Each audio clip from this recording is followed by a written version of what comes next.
So we started with the skull, and now we're going to move into the rest of the skeleton, starting with the rib cage. So, couple of things I want to draw your attention to is the different sections of the sternum. So make sure in your notes this little bracket got cut off. So make sure that you add in that the manubrium, the sternal angle, the body, the xysternal joint, and the xiphoid process are all sections of the sternum. So make sure you add this little bracket. These lines all exist, but the little bracket got cut off. The intercostal spaces, these are the gaps between your ribs. Those are kind of important, particularly when we start looking at musculature next, because those are where really important muscles for breathing sit. All right. So also pay attention to the different sections of ribs. So what defines the different sections of ribs? A true rib has a direct connection to the sternum. So as you can see, all of our 1 through 7 ribs tied directly to the sternum. However, when we look at ribs 8 through 12, those ribs all conjoin into a single connection. So they have a cartilaginous connection to the sternum, but it all merges into one connection. So you can kind of see all of that merging into that connection right there. And then we have floating ribs. The floating ribs do not have any connection to the sternum. So that's how you tell the different ribs apart, is whether or not they have a connection or not to the sternum and what kind of connection it is. Coming back to the sternum, the manubrium is this wider part of the sternum, and then the main sternal body is this part that you see here. And then the xiphoid process is, it can be slightly cartilaginous, although there are some bone pieces in the middle of it. But the thing to be careful about with the xiphoid process is while doing chest compressions for CPR, you want to make sure you're high up on the chest, because if you go too low, you can actually put pressure on the xiphoid process and actually break the xiphoid process off. That can be dangerous because it can puncture a lung, so you want to make sure you're high up on the chest. As we discussed with the skull, humans have been known to use corsetry to reshape their rib cage. The most extreme version of this practice is called tight lacing. Although even historically, tight lacing is incredibly rare, because some people's bodies just don't allow for that much reduction in their waist. Their musculature, some people's musculature, not just their skeleton, really impedes reduction. So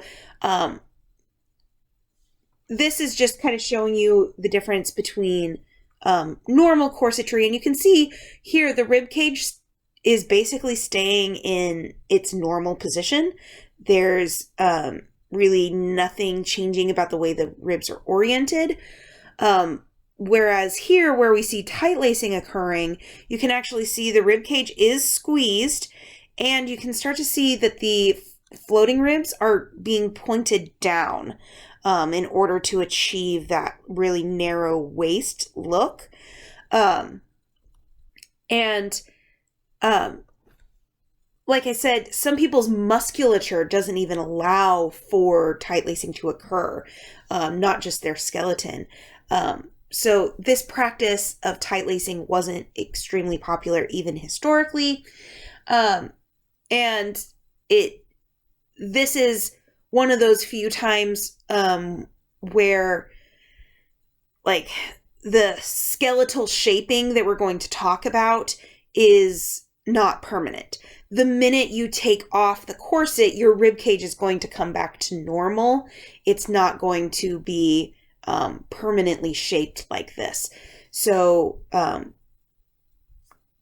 this is not a permanent change. This is a temporary change. However, there have been people who have resorted to the surgical removal of ribs in order to allow them to get more reduction in their waist. Specifically, usually of the floating ribs is where we see that surgical removal, but that is incredibly rare to actually have accomplished. All right, so let's talk about the spine. Most of what I'm going to expect you to know is this information on this side of the diagram here.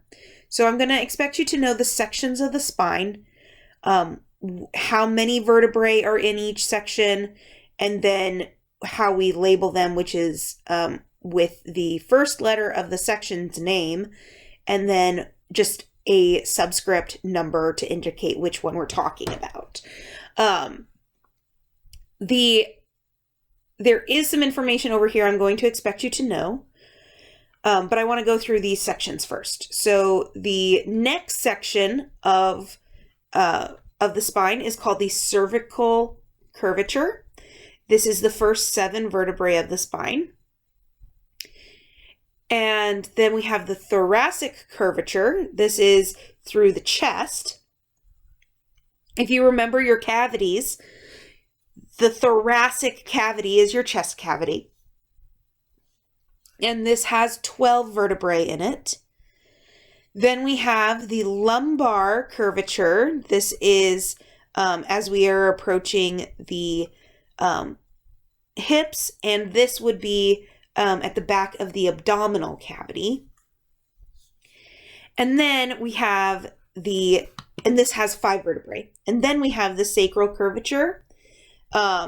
This is a fused set of vertebrae that makes up the sacrum.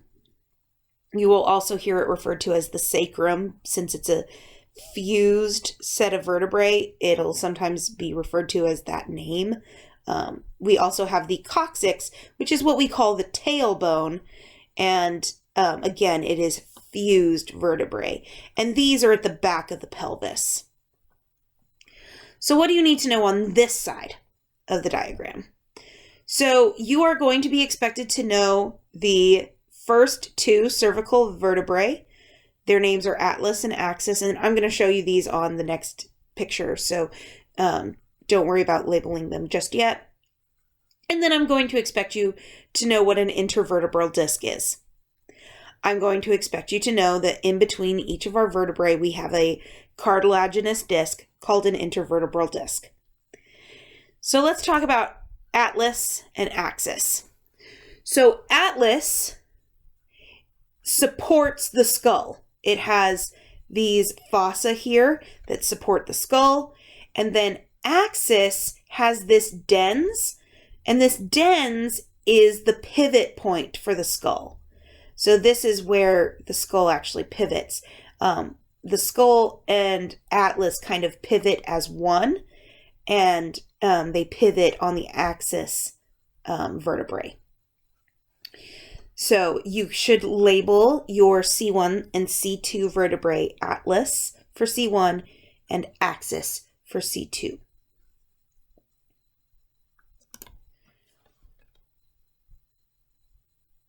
So neck elongation is a cultural practice that we see humans doing. This specific style of neck elongation is achieved through the use of metal rings at a specific age in a girl's life, usually pretty young. sometimes around like the age of like 7 or 8. What they'll do is they'll stack rings up on her neck, and then they'll put one more ring in order to push the neck, the vertebrae apart ever so slightly in order to elongate the neck. And so those metal rings slowly stretch the vertebrae apart. And you can even see some of the ribs are affected as this is stretched. This is to achieve a beauty standard. This is considered desirable, and it is permanent. This is not something that can be reversed. If these rings were to be removed, the vertebrae are so stretched out and the muscles in the neck are so weak at that point that they would not be able to support the skull. So, this is a permanent alteration to the skeleton. All right, moving down through the axial skeleton here to the pelvis. That is the collective term known as your coxal bones. And as you can see here, like I said, when we were talking about the spine, here's the sacral curvature. We call it the sacrum here, and here's the coccyx. And there are only specific things that I want you to know. I want you to know the 3 main bones of the coxal bones, or the hip bones: the ilium, the pubic bone, and the ischium. You'll need to know the sacrum and the coccyx. And then know that those are collectively called the coxal bones. I want you to know the pubic symphysis. This is a cartilaginous connection between the 2 sides of the coxal bones. And then I want you to know the acetabulum. The acetabulum is the large cup-like fossa that holds the head of the femur. So I want you to know that. And then I want you to know the iliac crest. When you talk about your hips and like you put your hands on your hips, chances are you're putting your hands on the iliac crest. And then the sacroiliac joint, where the sacrum and the ilium are joined. Those are the things that I really need you to know.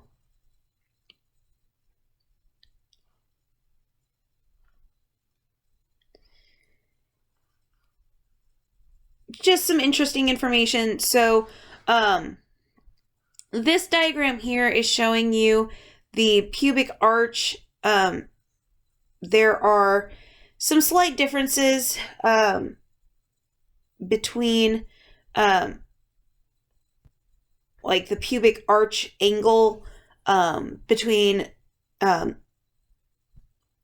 people who have XX chromosomes and people who have XY chromosomes. However, we are actually finding that might be a false dichotomy, that there's actually not that much like that there are a lot of people who don't fall under that rule. But it's just kind of an interesting side note, so I kept it in here. But this is just something that we have used in the past to kind of identify skeletons. And there isn't a lot that is done to cosmetically alter the coxal bones. Usually, if you have someone trying to alter the appearance of their hips, the course of action is to augment the soft tissues. So look at ways to alter those soft tissues. So moving on to the legs. So here you can see the first, this is the same bone. This is the same bone. It is the femur. You only have one on each side. But what they're doing is they're showing you a anterior and a posterior view. So this is an anterior view. This is a posterior view. So it's the same bone. It's just front and back. Then you have the tibia and the fibula. These are the bones of the lower leg. Some things I want you to know. I do want you to know the head and neck of the femur. And I do want you to know the greater trochanter. You should know the lateral and medial condyles and the patellar surface, because that's where the patella sits. And then over here, I want you to know the tibial tuberosity. The tibial tuberosity is the connection point for the tendon that holds the patella. So that's a really important bone marking there.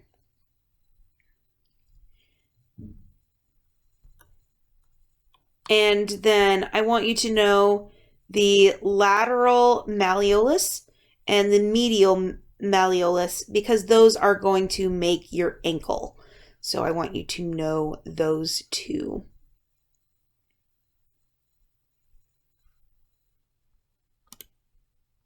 So here's the patella. You just have this picture.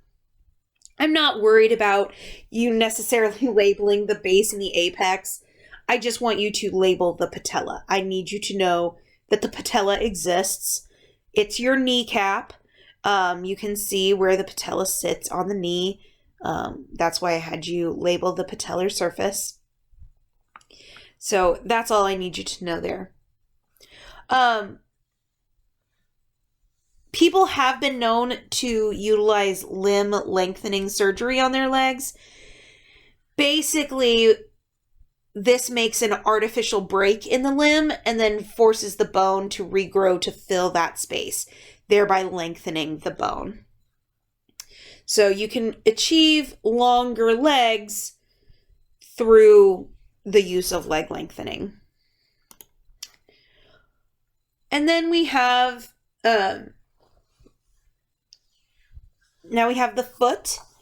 I am not going to expect you to know many aspects of the foot. I'm not going to expect you to know all of the tarsals. There are two specific tarsals that I want you to know. I want you to know the talus and the calcaneus, because the talus is what makes up your ankle in the foot side of things, and then the calcaneus is what makes up your heel, and it is the attachment point for the Achilles tendon. And then I want you to know the sections of bones for the foot. So you need to know the phalanges, which are the toes, the metatarsals, which are the middle bones here, and then the tarsals are these short bones here at the back of the foot. That includes the talus and the calcaneus. But again, I wanted to show you kind of the shape of the foot, which is why these pictures are in here. So you can kind of see the talus and the calcaneus and see what they look like. It might be useful for you to label them in this picture because you're going to be expected to identify them on a true skeleton. And so it might be useful to have them labeled on all three pictures, so you know what they look like from all three views.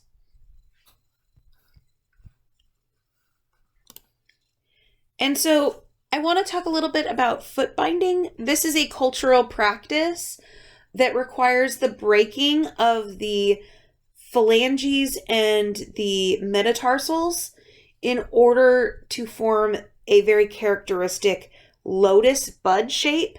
So if you've never seen a lotus, this is a lotus. This is the bud shape. And you can see that really like that elongated like bud shape that they're trying to achieve here. Again, this is a beauty standard.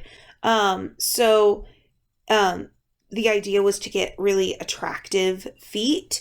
And that's why they're trying to mimic that that natural shape of a lotus bud. Lotuses are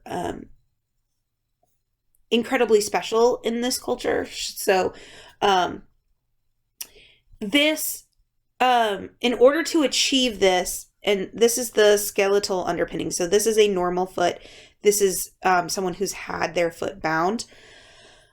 So what happens here is that the feet are soaked in a foot bath at a very young age, usually around 10, 11, 12 is when this would be done, because the feet are still malleable at that point. And then what happens is the phalanges and metatarsals are broken and they're wrapped underneath the foot. As you can see here, they're wrapped underneath the foot and bound in cloth straps, usually silk, and then are held there for weeks until they heal into this shape. And by heal, I mean like the breaks are healed. The smaller the feet, the better. And what results from this is that these individuals cannot walk without assistance for long periods of time. They would need either the assistance of like an attendant, so like a maid, or they would need like a cane or even a walker in order to be able to actually like move around, because the feet are such small points of contact now that they are very prone to falling down. This is mostly gone out of style. This is not something that is done very commonly anymore, although there are some people who do still practice this. I do want to make this clear. This is a model of a foot-bound foot. This is not like an actual person's foot that he's holding there. This is like a plaster model that has been made in order to demonstrate what this looks like. And again, this was considered a status symbol. This was done to young girls. This was done to women, and it was a status symbol. I don't need my daughter to work. We are wealthy enough that she not only doesn't need to work, but we can hire someone to assist her, to like walk around. She can live a life of leisure, essentially. So this was both a beauty standard and a status symbol in order to be able to achieve this, because this is not someone who would be able to hold down a normal like manual labor job. So that was kind of the cultural significance of this. So moving on to the arm, starting at the shoulder. So the two bones that make up the shoulder are the clavicle and the scapula. And so I want you to first label those on your left side picture. So you label the clavicle and the scapula. And then on the scapula picture, I want you to label some of the bone markings that are going to be important. Things like the spine of the scapula and the acromion, I want you to label those. The spine of the scapula is important when we get into musculature because it separates some muscles that are important on the shoulder. And then the acromion is the fascicular surface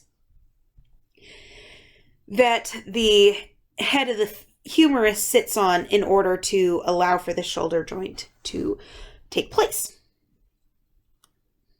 You might also label the glenoid cavity. That's also going to be important when we talk about musculature and joints. So make sure you label the glenoid cavity.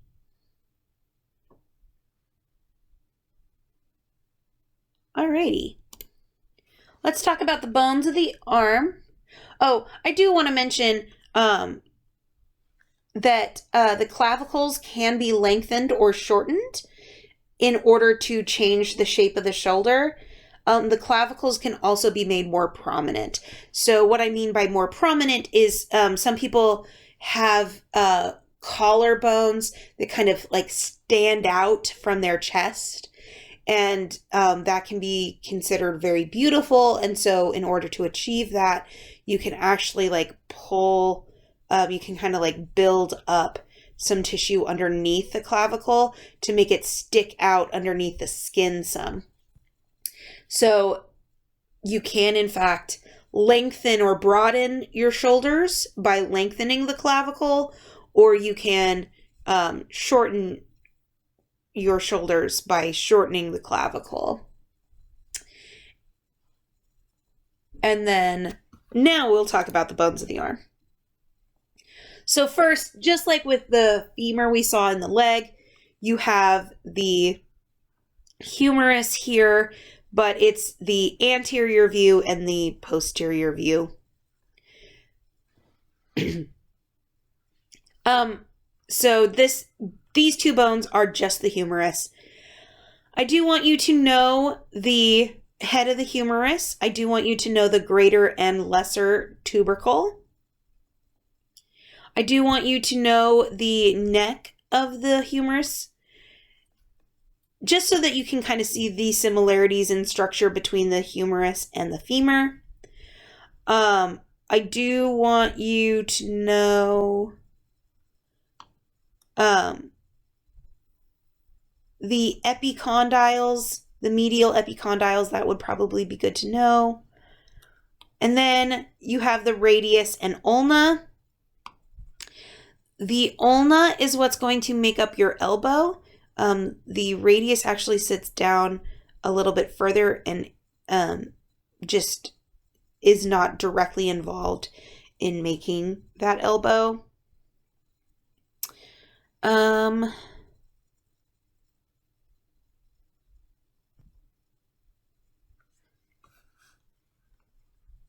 would like you to know the styloid process. There is the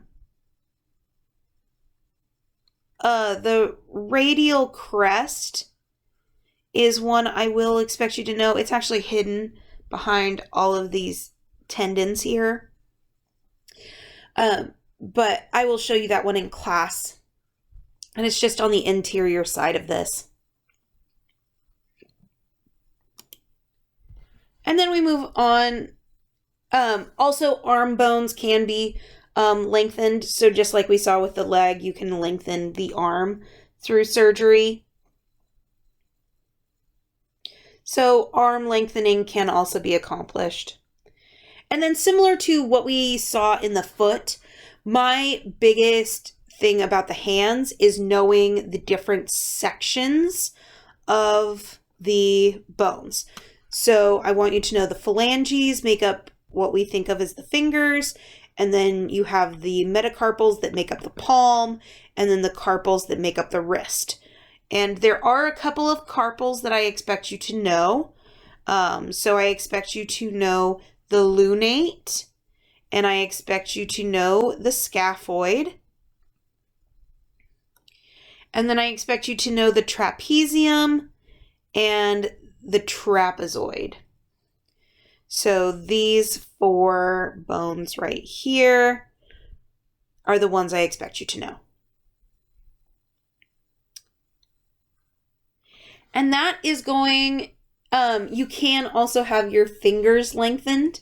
So you can actually lengthen your fingers if that was something that you were self-conscious about.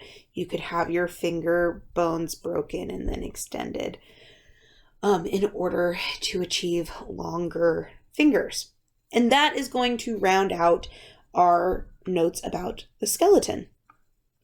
We're going to talk about articulations next. So we're going to talk about joints.